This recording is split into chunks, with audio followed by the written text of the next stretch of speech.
This is Mission Control Houston with a view from a camera on the outside of the International Space Station looking down at the Earth as the station passes over the Atlantic Ocean and Hurricane Bill.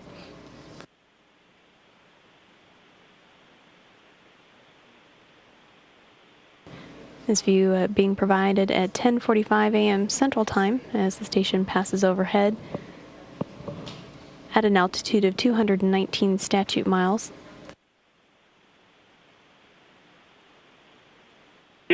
Video streaming on in Columbus, please, for this afternoon until after this evening after DPC.